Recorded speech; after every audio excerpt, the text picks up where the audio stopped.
Buenos días a todos. Bueno, me gustaría que abrierais vuestras Biblias en el Evangelio de Mateo, Mateo capítulo 5. Y bueno, como ya estuvimos viendo la última vez que estuve predicando en la iglesia, vamos a continuar con nuestros estudios del Sermón del Monte. Algunos de vosotros recordáis, si tenéis buena memoria, que estuvimos empezando a hacer una especie de unos estudios de estas enseñanzas de las Escrituras, y os comenté que el Señor había puesto en mi corazón que podamos estudiar este pasaje porque creo que es muy importante y relevante para nosotros hoy en día. Estuvimos viendo que el Sermón del Monte nos va a enseñar cómo debe ser la vida de los verdaderos discípulos del Señor. Así que si tú me estás escuchando en esta mañana y tú en alguna ocasión de tu vida has reconocido a Jesús como tu Salvador personal, como el verdadero Dios, como estamos en esta mañana recordando, si tú le has entregado tu vida en arrepentimiento, entonces tú no puedes seguir viviendo como si esto no hubiera pasado. Y de esto habla el Sermón del Monte. Si recordáis el título que le puse a la anterior predicación, era el reino del revés. Estuvimos viendo ese reino del revés que Jesús presenta al inicio de este sermón, y es un reino radicalmente distinto a lo que nosotros estamos acostumbrados. Es un reino muy diferente a cualquier otro reino, un reino con normas distintas y con una lógica diferente a la que tenemos alrededor. Y Jesús llama a sus seguidores a que busquen ese reino, a vivir de una forma distinta al resto de las personas que no tienen una esperanza, a ser distintos de una forma visible y notable para los demás. ¿Sabéis? Creo que hay un grave problema en nuestra generación actual de cristianos. Estamos empeñados en vivir vidas lo más parecidas posibles a las personas que nos rodean. Estamos empeñados en intentar pasar desapercibidos. No queremos que nadie nos señale, no queremos que nadie nos critique. Llegamos incluso hasta el punto de estar dispuestos a aceptar pensamientos, creencias y prácticas que van totalmente en contra de lo que Dios y la Biblia enseñan. Hermanos, existen cada vez más lugares donde se predica la palabra de Dios, quizá entre comillas, y se justifican el aborto o las relaciones sexuales antes del matrimonio, desde el púlpito. Y eso es solamente por poner un ejemplo y no empezar a abrir ese melón, ¿verdad? Porque buscamos encajar en el mundo roto, y en lugar de buscar encajar en el reino de Dios, nos da miedo decir, no estoy de acuerdo con eso. Nos da miedo decir, yo no creo de esa forma. Nos da miedo por el qué pensarán de nosotros, o por qué dirán de mí, o por cómo me van a señalar, o porque me pueden echar del trabajo, o porque me voy a quedar sin amigos. Por eso quiero que meditemos en estas palabras del Señor Jesús, para que sea Él quien nos diga cómo debemos vivir, y no sea el mundo quien nos lo esté diciendo. En medio de esta sociedad, para que sea Él quien nos diga cómo debemos actuar, y no el mundo. Cómo debemos relacionarnos con Él y no el mundo. Necesitamos más influencia suya y de su palabra y menos de todo el ruido que está a nuestro alrededor y no nos deja escuchar su voz. Porque un verdadero discípulo es aquel que permanece al lado de su maestro aun cuando sus enseñanzas no las entiende del todo. Aun cuando sus enseñanzas son difíciles de cumplir. Hay un ejemplo claro de esto y solamente lo voy a mencionar. En el Evangelio de Juan, en el capítulo 6, ese capítulo es interesante porque comienza de una forma y termina totalmente de otra. El Evangelio de Juan, el capítulo 6, comienza con uno de los milagros más grandes que Jesús hizo en la tierra, la alimentación de los 5.000. 5.000 hombres, sin contar mujeres y niños, o sea, muchísima gente estuvo experimentando ese gran milagro de Jesús. Y dice el Evangelio de Juan que después de ese milagro, muchos se convirtieron ¿en qué? En sus discípulos, en sus seguidores. ¿Y sabes cómo acaba el capítulo 6, ese mismo capítulo? Ese mismo capítulo 6, en el versículo 66, nos dice que después de que Jesús estuviera explicando que era necesario para él morir para poder salvarles, ¿sabes lo que dice el versículo 66? Dice, y muchos de sus discípulos dejaron de seguirle. ¿Sabes lo que pasa? Que es muy fácil seguir al maestro cuando te regala pan. Es muy fácil seguir al maestro cuando te está dando de comer gratis. Pero qué difícil es seguir a ese maestro cuando te explica que realmente hay un precio. Que realmente seguirle no es un camino de color de rosas. Así que no nos dejemos influenciar por las demás voces, por muy fuerte que se estén escuchando a nuestro alrededor. Jesús les dijo a sus discípulos en ese momento, a sus apóstoles, a los 12, porque él dice ahí, les dijo a los 12, ¿os queréis ir vosotros también? ¿Y qué le responde Pedro? Dice, Señor, ¿a quién iremos? Solo tú tienes palabras de vida eterna y nosotros hemos creído que tú eres el Santo de Dios. Así que, ojalá que nosotros podamos depositar nuestra confianza real en nuestro Maestro, a pesar de que nos esté presentando un reino que parece un reino del revés. Porque nosotros sabemos en quién hemos creído, sabemos quién es el que nos ha prometido y sabemos quién es nuestro Maestro, nuestro Rey y nuestro Señor y que Él cumplirá con sus promesas. Así que ahora vamos a continuar con la segunda parte de las bienaventuranzas porque me quedé en el capítulo 6, así que vamos a Mateo capítulo 5 y vamos a ver la segunda parte de esas bienaventuranzas. En la primera parte estuvimos viendo que Jesús nos explicaba cómo debe vivir una persona que pertenece al reino de los cielos. Y vimos cómo era la relación entre los siervos y su rey. Y hoy vamos a ver cómo es la relación entre los siervos y los demás, o cómo hay un cambio en la vida de las personas después de pertenecer o de entrar o formar parte de ese reino. Mateo capítulo 5, del versículo 1 hasta el 12, vamos a leer todas las bienaventuranzas para tenerlo bien en la mente. Viendo la multitud, subió al monte, y sentándose vinieron a él sus discípulos, y abriendo su boca les enseñaba, diciendo, bienaventurados los pobres de espíritu, porque de ellos es el reino de los cielos. Bienaventurados los que lloran, porque ellos recibirán consolación. Bienaventurados los mansos, porque ellos recibirán la tierra por heredad.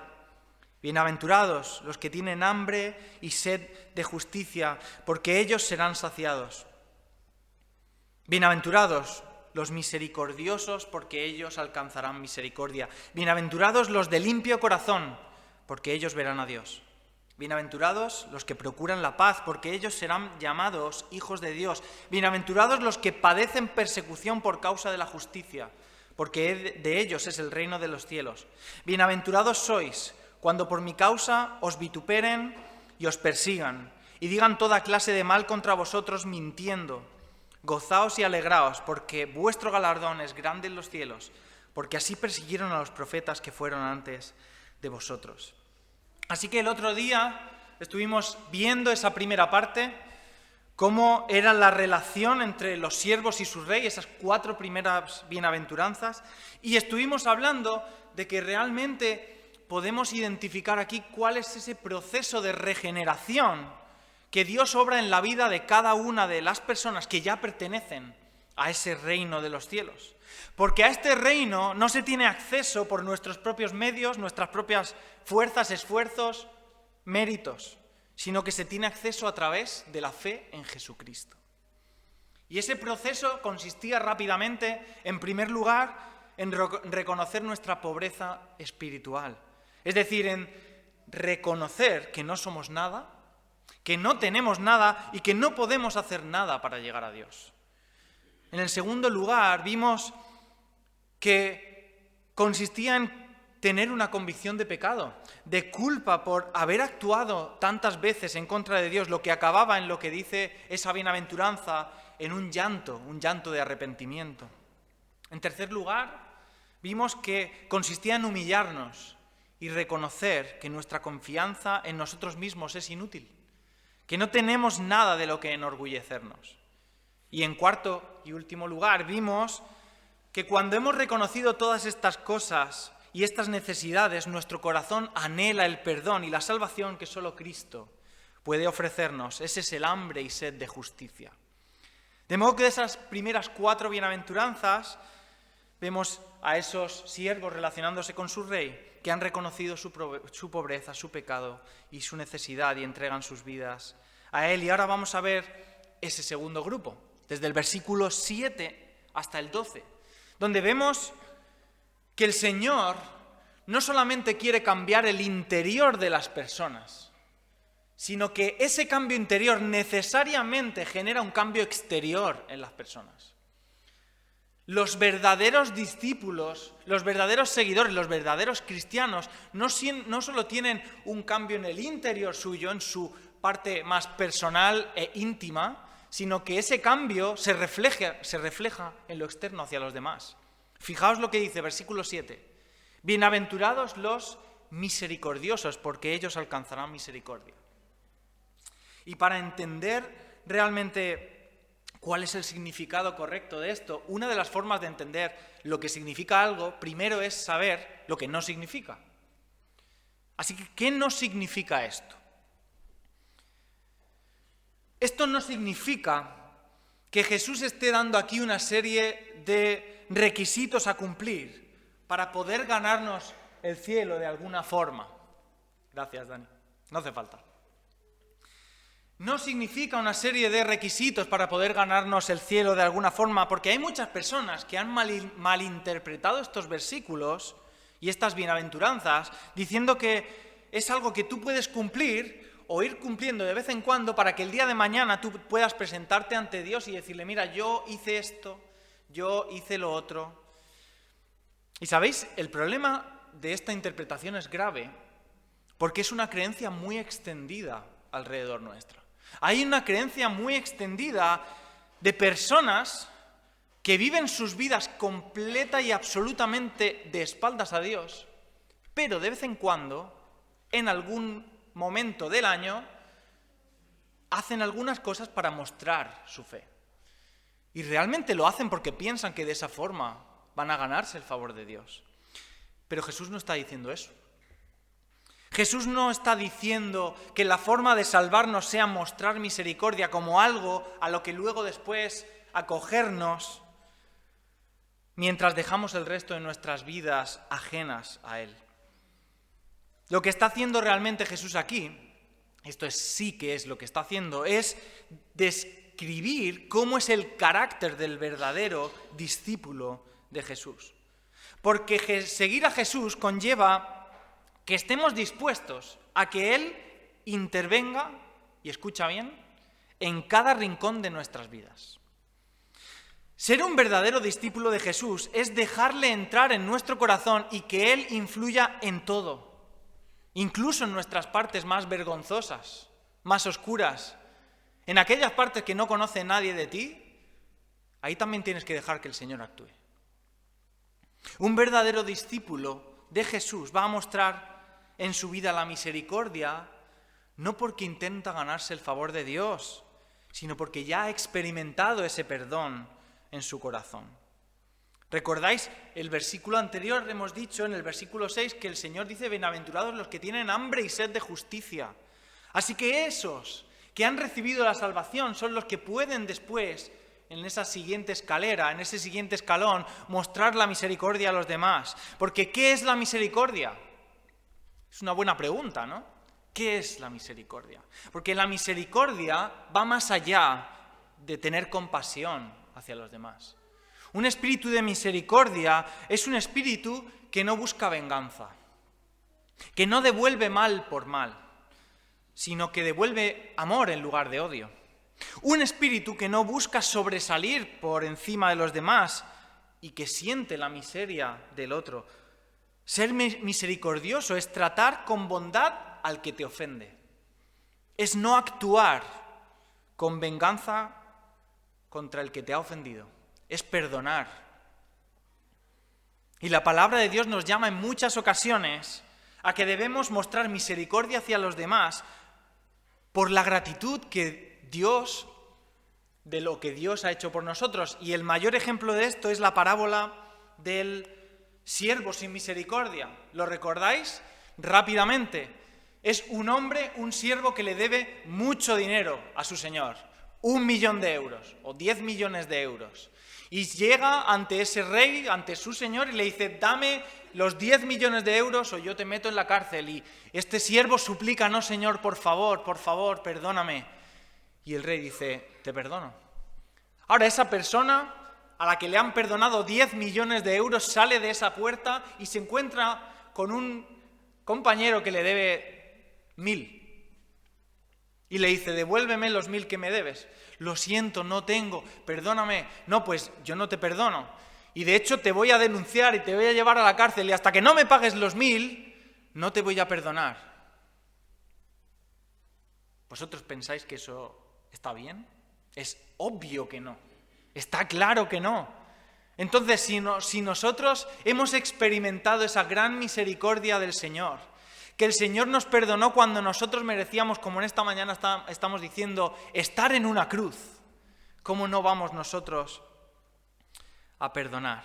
Ahora, yo quiero aquí ser muy honesto con vosotros.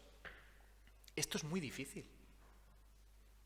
Esto es muy difícil. Yo cuando estaba preparando esto, estaba pensando: ¿pero cómo puedo predicar yo esto y decirle a la gente que tiene que hacer eso si yo mismo necesito escucharlo? Yo ahora mismo necesito sentarme y que alguien me esté diciendo esto a mí. Qué difícil es cumplir con ese estándar que nos está mostrando el Señor. Qué difícil es para nosotros tener un espíritu de misericordia con el que nos trata mal, con el que nos ataca, con el que habla en contra de nosotros. Necesitamos que el Señor trabaje en nuestras vidas y que nuestro carácter sea transformado. Y ¿sabéis una cosa? Es Dios trabajando en nosotros el que va a hacer que nosotros podamos cumplir con estas cosas. Solamente cuando el Señor nos transforma con su Espíritu Santo, podemos realmente tener un cambio en nuestro corazón y poder mostrar esta misericordia y este comportamiento distinto al resto del mundo. Yo quiero hacerte una pregunta. No sé si alguna vez lo has pensado. ¿Has pensado alguna vez cómo es posible que José tuviera misericordia y perdonara a sus hermanos después de lo que le hicieron? ¿Cómo es posible? ¿Cómo es posible que David, cuando tenía a Saúl ahí para acabar con él, le perdonara la vida después de lo que Saúl le estaba haciendo, persiguiéndole durante años? ¿Cómo es posible que Moisés rogara al Señor que curara a Miriam después de que había montado una rebelión contra él? Y luego nosotros nos cuesta perdonar a un hermano porque simplemente nos ha dicho algo que no nos ha sentado bien. ¿Cuánto necesitamos que el Señor actúe en nuestros corazones como estos grandes hombres del Señor? El Señor tiene que actuar en nosotros. Y mirad, quiero dejar una curiosidad muy importante antes de pasar al siguiente punto.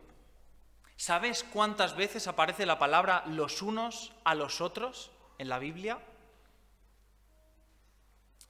59 veces. Hay una lista en un blog de una persona que ha puesto todas las veces que hay un mandamiento, un llamado de hacer algo los unos a los otros. Y dice: estad en paz los unos con los otros, en Marcos 9:50. Sed hospitalarios los unos con los otros sin murmuraciones. Amaos los unos a los otros, sed todos de un mismo sentir, edificaos los unos a los otros, confortaos los unos a los otros. 59 veces. Hermanos, cuidado.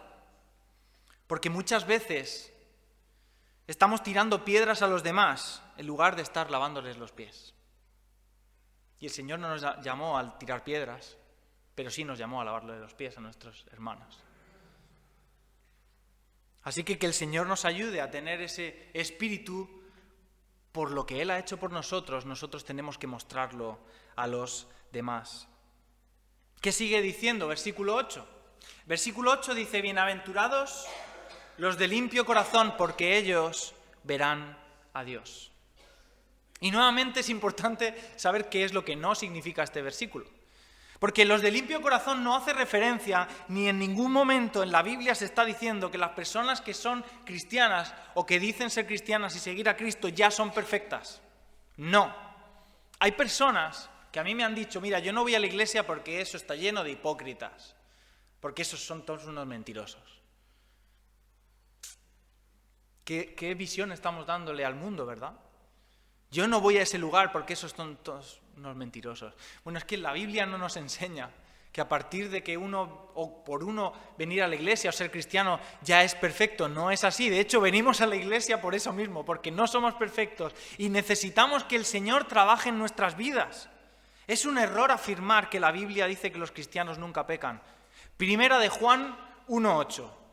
Si decimos que no tenemos pecado, nos engañamos a nosotros mismos y la verdad no está en nosotros.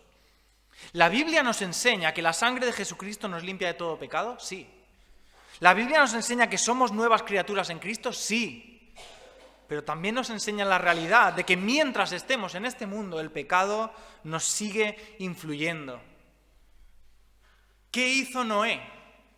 Nada más salir del arca después del altar. ¿Qué hace Noé? Planta el qué? Una viña. ¿Y qué hace? Se emborracha. Recuerdo una vez que estábamos estudiando este texto y un profesor dijo, bueno, ¿qué aprendemos de este pasaje, de que Noé se emborracha?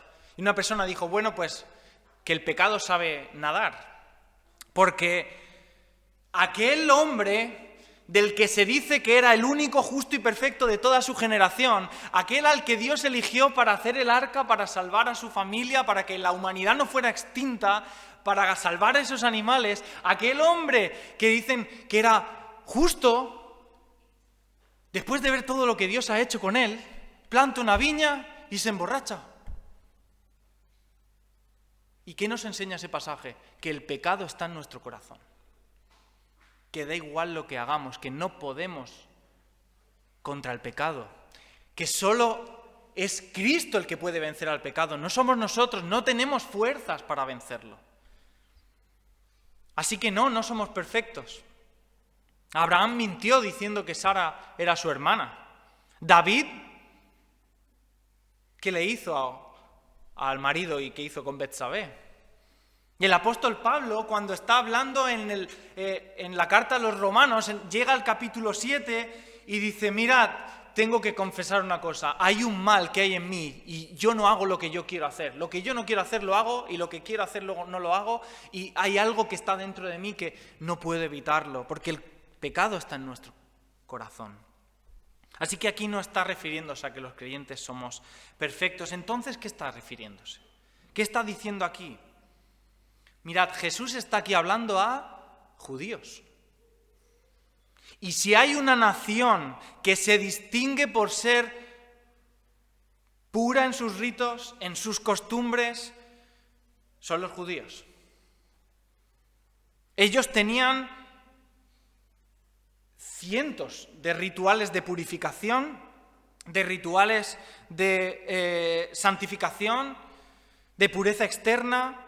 Y ellos llegaron al punto de que tenían las manos muy limpias, que tenían la ropa muy limpia, pero tenían los corazones muy sucios.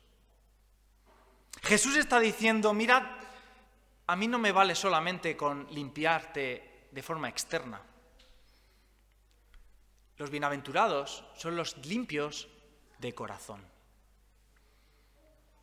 Esos son los que van a entrar a formar parte del reino de los cielos. Porque eso es lo que hace Cristo en nosotros. Él nos da un nuevo corazón. Él convierte nuestro corazón sucio y de piedra en un corazón limpio y transformado y transforma nuestro carácter y nuestra vida. Cuando Dios habla con Samuel en 1 Samuel 16:7, Saúl ha pecado y Dios le desecha y el Señor le dice a Samuel, no mires su apariencia ni lo alto de su estatura, porque lo he desechado. Pues Dios no ve al hombre como el hombre le ve. Pues el hombre mira la apariencia exterior, pero el Señor mira el corazón. Y ahora quiero que te hagas una pregunta. ¿Qué ve Dios cuando mira tu corazón? ¿Qué ve Dios cuando mira mi corazón? ¿De qué está lleno tu corazón?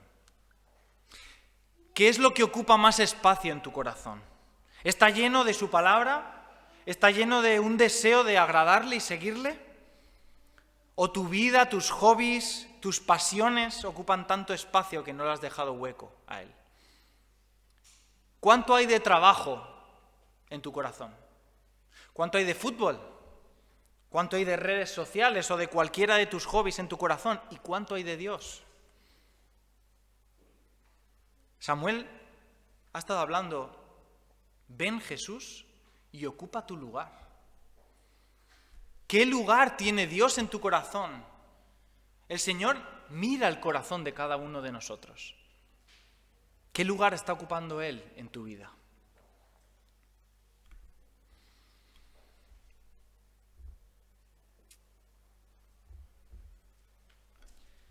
Si continuamos, Jesús añade otra bienaventuranza. Versículo 9.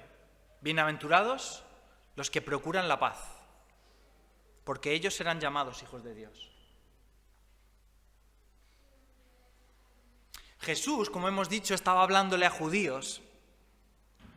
Y esto es importante recordarlo otra vez, porque ellos tenían un gran desprecio y un gran odio a cualquier otra nación que no fueran ellos. De hecho, ellos estaban esperando para que cuando viniera el Mesías, todas las naciones fueran destruidas o fueran sometidas al pueblo de Israel. Ellos esperaban que el Mesías viniera a vengarse y que pudiera aplastarlos a todos por ser unos paganos, por todo lo que les habían hecho a Israel. Sin embargo, viene el Mesías y eso no es así. En lugar de traer guerra, Cristo viene a traer paz y reconciliación. En Colosenses 1:20 dice, y por medio de Él, de Cristo, reconciliar todas las cosas consigo, habiendo hecho la paz por medio de la sangre de su cruz, por medio de Él, repito, ya sean las que están en la tierra o las que están en los cielos. De forma que los bienaventurados son aquellos que habiendo recibido esa reconciliación con Dios por medio de Jesucristo, ahora quieren ser instrumentos para llevar las buenas noticias a los demás. Porque fijaos, Reina Valera del 60 dice, bienaventurados los pacificadores, y en las Américas dice los que procuran la paz. Muchas veces se entiende este versículo como aquellos que simplemente procuran la unidad, aquellos que procuran curar heridas en las relaciones rotas entre los hermanos o restaurar relaciones de amistad rotas. Y obviamente que eso está bien, está clarísimo que la Biblia enseña que eso está bien. Pero Jesús, como en todas las otras bienaventuranzas que hemos visto, va un pasito más allá. Porque los que procuran la paz son aquellos que desean ardientemente en su corazón que los demás conozcan a Cristo y que puedan reconciliarse con Dios. Son aquellos que sirven al Dios de paz. 1 Corintios 14:33 dice, porque Dios no es Dios de confusión, sino de paz, como en todas las iglesias de los santos. Además, los seguidores de Cristo no solo siguen al Dios de paz, sino que buscan la paz. Dice Romanos 12:18, si es posible en cuanto a vosotros dependa, estad en paz con todos los hombres. Y proclaman también el mensaje de la paz. En Efesios 6:15 dice, calzaos vuestros pies con el apresto del evangelio de la paz. Ahora fijaos qué gran promesa tiene esta bienaventuranza. Porque esta bienaventuranza tiene una promesa muy de las más bonitas.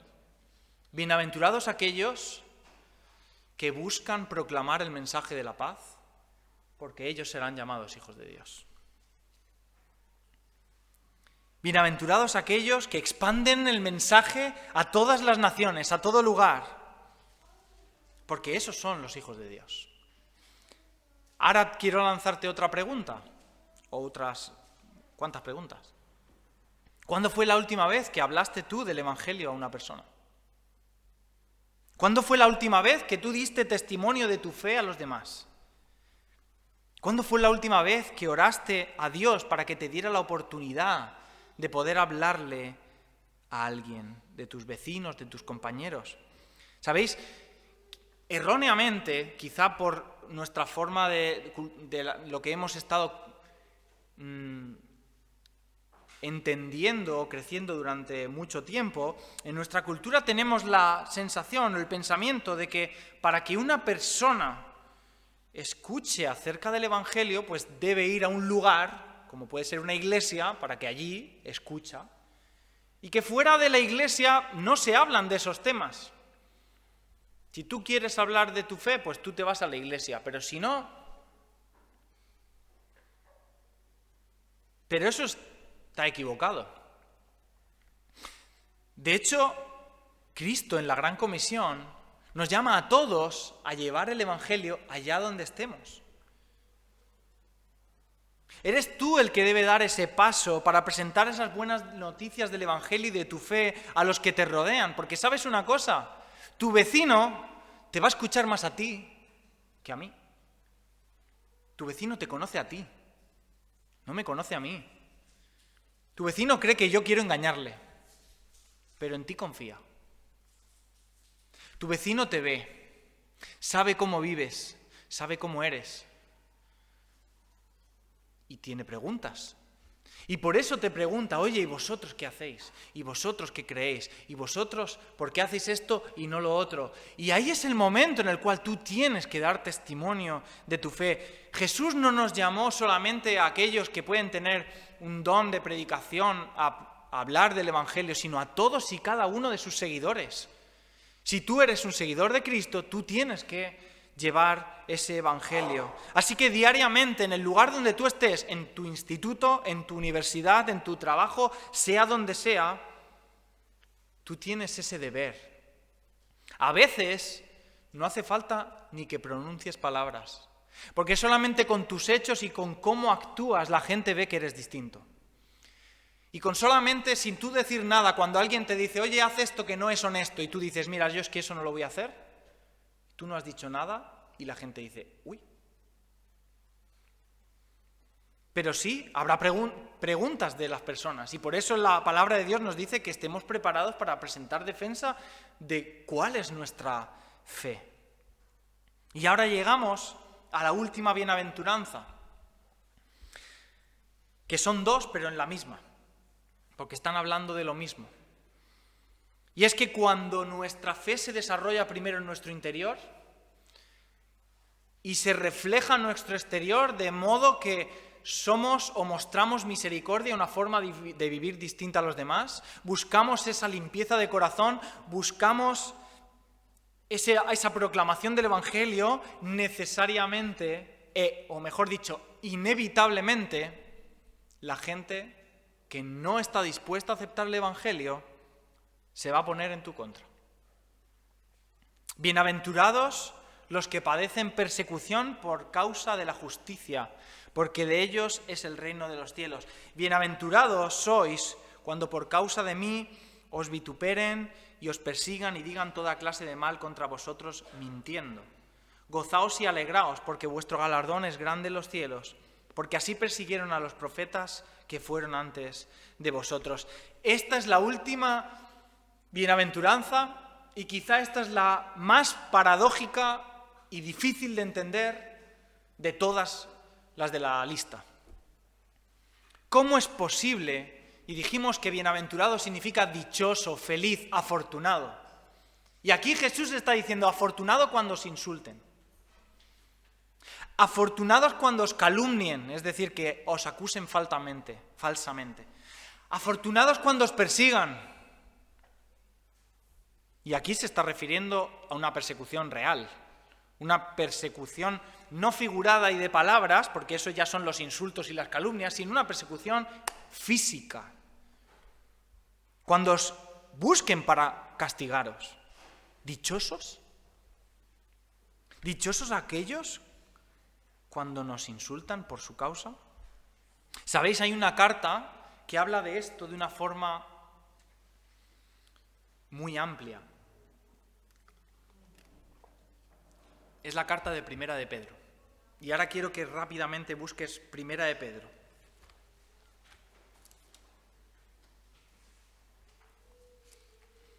La carta de Primera de Pedro, fíjate, Primera de Pedro 1:1. ¿A quién escribe Pedro esta carta? Dice a los expatriados de la dispersión. Esta carta está escrita a personas que eran perseguidas hasta el punto de que si les pillaban, los metían en un circo romano a que los leones se los comieran mientras las personas aplaudían.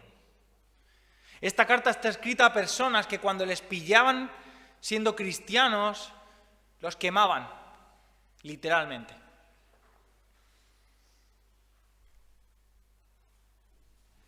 Porque el Evangelio genera eso en los corazones que no están dispuestos a aceptarlo. El Evangelio genera un rechazo absoluto. Porque en el fondo, cuando en nuestro corazón no está reinando el Señor, el dueño de nuestro corazón es otro que no le interesa nada el Señor. Es por eso que el Evangelio fue perseguido, es perseguido y será perseguido hasta que Cristo el Señor vuelva. Y en el capítulo 5 de esta carta de Primera de Pedro, dice lo siguiente en el versículo 6.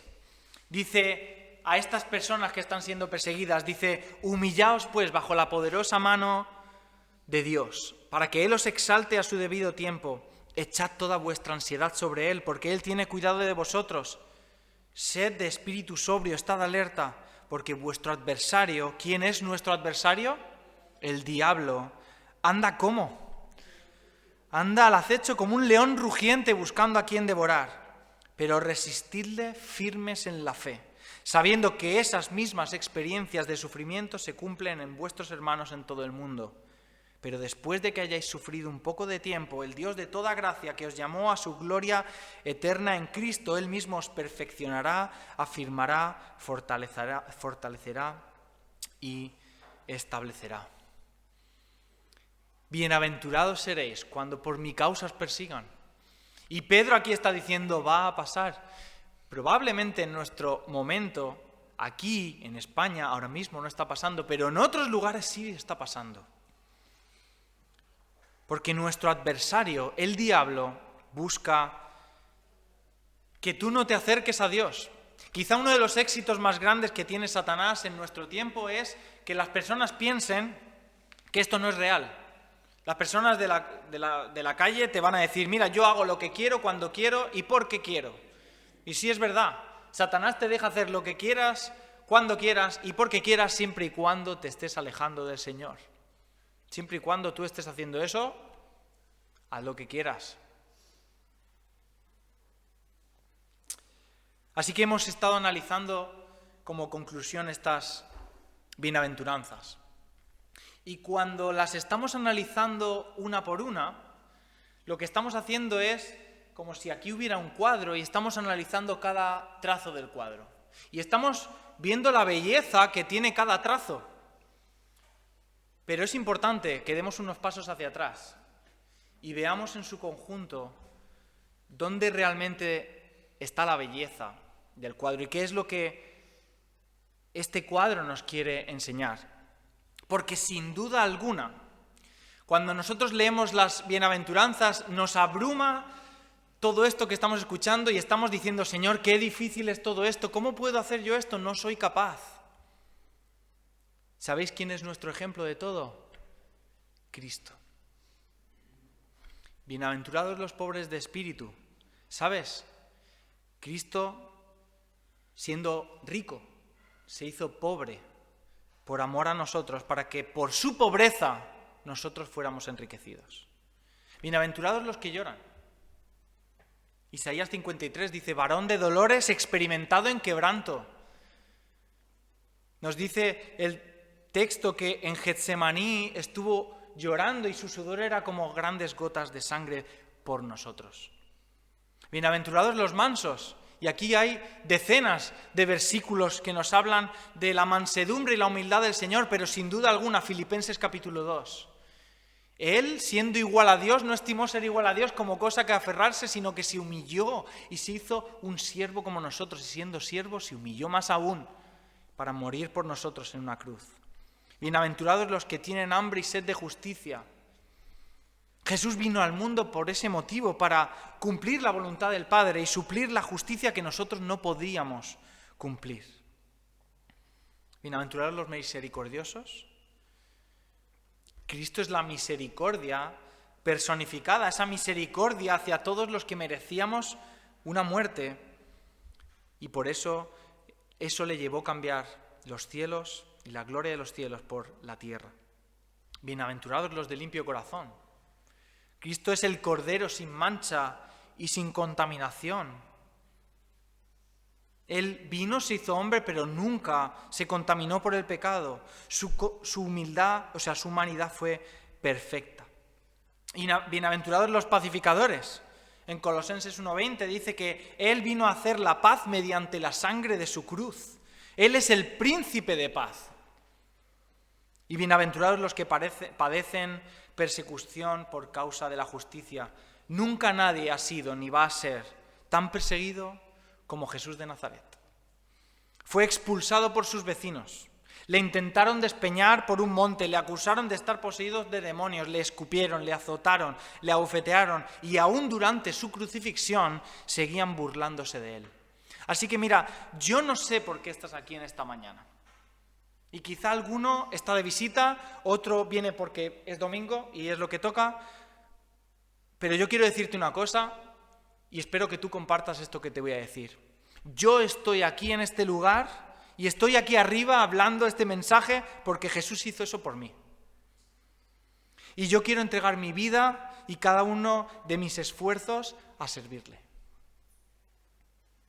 Y espero que yo y muchos de los que estamos aquí en este lugar reconozcamos que Él es nuestro único ejemplo, que Él es nuestro Rey, que ya no queremos vivir para nosotros sino para Él. Así que, Iglesia de Archena, espero que podamos vivir más como Él y menos como el mundo, que podamos mirarle más a Él y menos a los demás que nos rodean, que le imitemos a Él en cada área de nuestra vida, que no dejemos rincones en los que no le damos acceso. Porque esa no es la relación que Dios quiere con nosotros. Él quiere estar presente en todo e influirnos en todo para que de esa forma nuestras vidas puedan influir a los demás.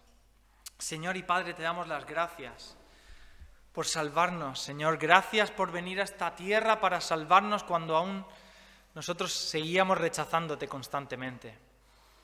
Gracias porque Tú eres nuestro ejemplo, Señor. Tú eres nuestro Rey, Tú eres nuestro Señor, nuestro Maestro, y queremos servirte, Señor. Y en esta mañana declaramos que solamente queremos vivir para Ti, Señor. Que queremos que Tú puedas influir en todos los lugares de nuestras vidas. Y somos conscientes y admitimos que tenemos mucho trabajo por delante, Señor. Ayuda a cambiar nuestro carácter, Señor. Cambia nuestro corazón, cambia nuestras relaciones, restaura, Señor, cuando tenemos problemas entre nosotros, porque necesitamos más de Ti y menos de nosotros, Señor. Padre Santo, gracias por Tu palabra, Señor, que transforma nuestras vidas, y te pedimos que sea así. Te pedimos también que puedas salvar, Señor, si hay alguna persona que no te conoce, que pueda reconocerte como el único Dios salvador verdadero de su vida, Señor, que viniste a esta tierra para entregarte por Él. Gracias, Padre, por este día. En el nombre de Jesús, amén.